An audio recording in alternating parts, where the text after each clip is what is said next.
Hello everyone, good day. I'm Agent F. Mermal and I am a student from Notre Dame of Tacorong College, a nursing student. And for today, I'm going to demonstrate a return demonstration of the Opals maneuver.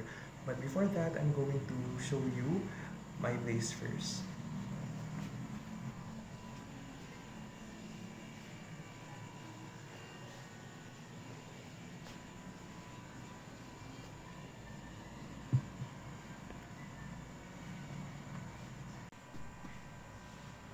So for prenatal care and the Opals maneuver. So for its equipment are tape measure, mother-baby book, tetanus toxoid vaccine, and 3cc syringe. So, let's start with the procedure. For the first procedure, identify the client and explain the procedure. For its rationale, to prevent errors, this enhancing client to be cooperative and fan his confidence. Next is assess client's health history, which includes personal, family, social, previous obstetrical and present obstetrical data. Information gathered by healthcare provider will help establish baseline data, identify teaching needs. Next is assess the client's knowledge on guidelines for health, pregnant, and antepartum care. Um, or provide baseline data to identify teaching needs and serves as baseline data for succeeding prenatal care. Next is review the plans for antepartum care visits, examination, and laboratory findings to serve as a baseline data for succeeding prenatal care. Next is monitor vital signs of the client.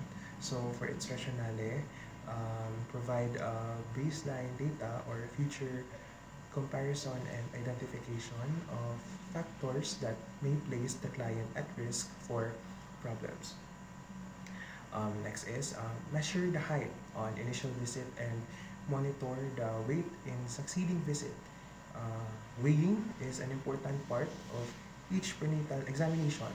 A gain or decrease in weight will affect pregnancy. Next is conduct physical examination. Begin assessing from head to toe. With rationale to come with the general impression of woman's health and well-being. For next is perform abdominal examination. Uh, Instruct the client to empty or void her bladder. So, to promote comfort on the part of the client. Next is position the client in dorsal recumbent. Um, Proper positioning relaxes both mother and baby. It also facilitates the easy location and presentation and lie of the fetus. For next is drape client and expose the abdomen from the level of the xiphoid process down to the symphysis pubis. So for its rationale to provide privacy. Next is measure the fundic height using tape measure starting at 0 centimeter to determine the gestation and growth of the fetus.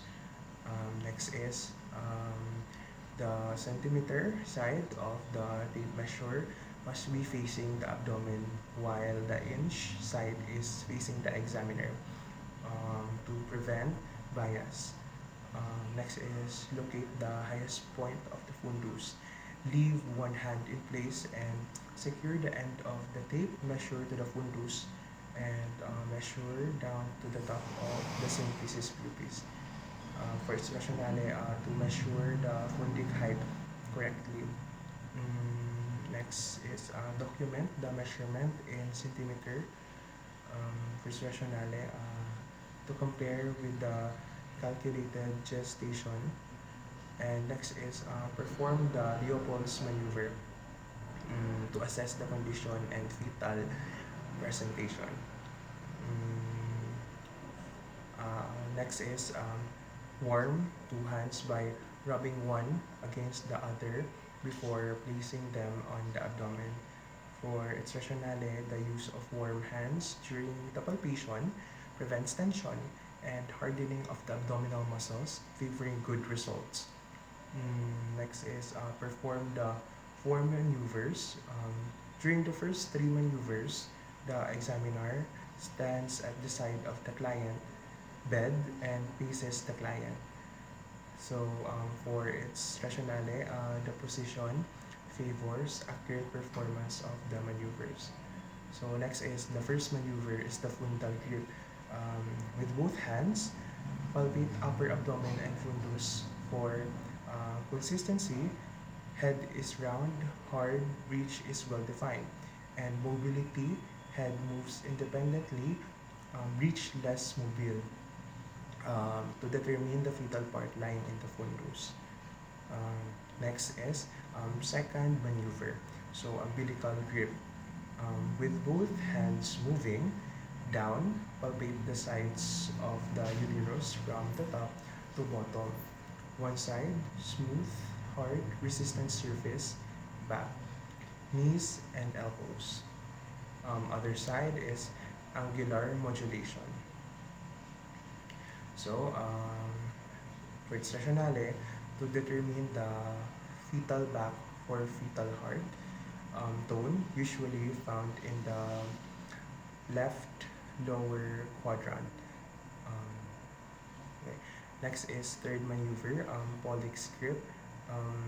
With the right hand over the symphysis, identify the presenting part by grasping the lower abdomen with thumb and fingers. Assess whether the presenting part is engaged in the pelvis. If head is engaged, it will not move. If it is soft, it is the back. It's rationale to determine the engagement of the presenting part. Um, Next is fourth maneuver, pelvic grip. The nurse alters position by turning toward the patient's feet. With both hands, assess the descent of the presenting part by locating the cephalic prominence of brow. Place your fingers on both sides of uterus, about 2 inches above the inguinal ligament. Press downwards and inwards. If the fetal is back, is palpated, it meets no obstruction. The other hand will meet obstruction. The fetal brow is palpated. To determine the degree of flexion of the fetal head. Next is reposition the client to make the client feel comfortable. Um, Next is administer the tetanus toxoid vaccine following the recommended schedule. TT1 is gives us early as possible, Um, tetanus toxoid 2 after a month later. Tetanus toxoid 3 at least 6 months later.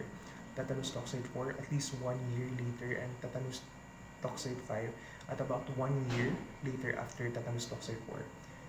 Prevents both the mother and newborn from tetanus. Next is administer the iron folate supplement until the second month postpartum to regain iron loss during childbirth. Uh, Next is administer malaria prophylaxis to all pregnant women in endemic areas as ordered by the doctor. Give 2 tablets of chloroquine phosphate, 250 milligram every week for the duration of pregnancy. So, for its rationale, women are most likely to develop malaria when pregnant. So, malaria can cause miscarriages, premature labor, small babies, and stillbirth. Uh, Next is provide and promote health teachings on good nutrition, personal hygiene, and enough rest and sleep to ensure an optimum environment for health, growth, and development. Next is discuss with the client her expectations about pregnancy, which includes the danger signs of pregnancy, labor, delivery, and impact on the family. For its rationale, psychological assessment is important to assist the client in identifying areas of need to ensure the optimal fetal growth and development. Next is a plan with the mother, the preparation for breastfeeding the baby. Um, to know that this, to know the advantages of breastfeeding to newborn. Next is discuss the importance of prenatal and subsequent visits for follow-up care. Hello ma'am, good day po. Ako po si Eden Ackerman, student nurse from the Notre Dame of Davao College. So ma'am, for today po, mag-perform po ako ng Leopold's maneuver po at mag-measure po tayo ng pubic height ng baby niyo po. So ma'am, ang Leopold's maneuver po ma'am, nag-measure po siya at nagsusukat ng fetal presentation at fetal attitude ng baby niyo po. So ma'am, are you okay na po ba? Ma'am, so ma'am, ano po ang pangalan niyo ma'am? Ibon Kratos. So ma'am, naka-check up na po ba kayo? Okay, last. Kailan po last month? So ma'am, makaihi po ba kayo ma'am? Hindi po nakaihap po kami. Ano po, okay na po ba kayo sa position mo ma'am? Okay lang po.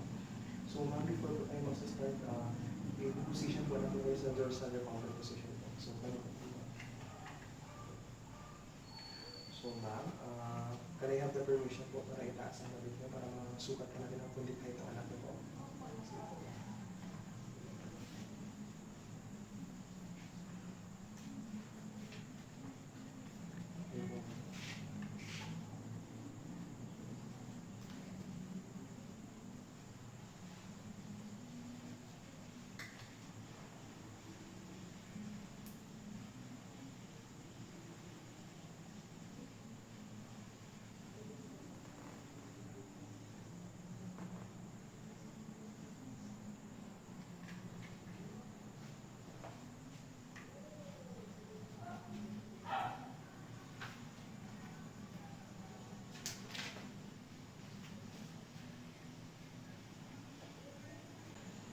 So ma'am, pwede ko na po ba mailagay ang kamay po sa tiyan niyo po? So ma'am po, ma-perform na po kami yung first maneuver po for the first procedure po. Ito po ay fundal grip po.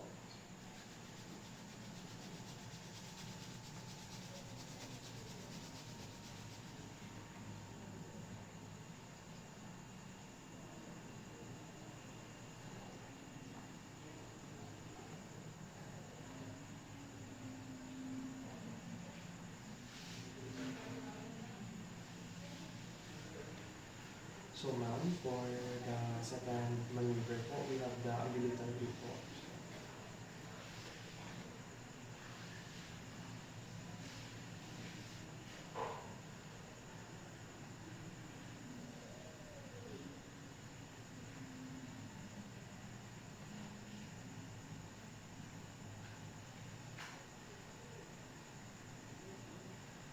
So ma'am, for the third maneuver po, we have the Pollex grip po ma'am.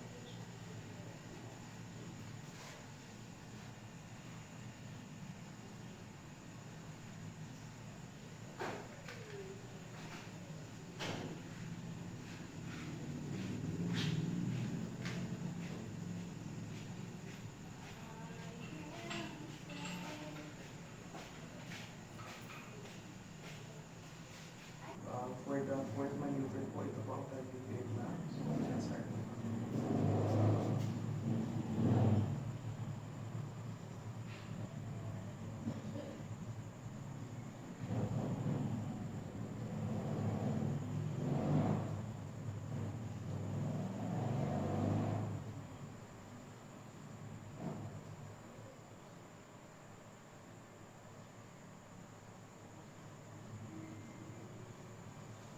So ma'am, yun po ang maneuver po natin at procedure po for this Leopold's maneuver po ma'am. So ma'am, okay lang po ba kayo ma'am? Gusto niyo po ba umupo?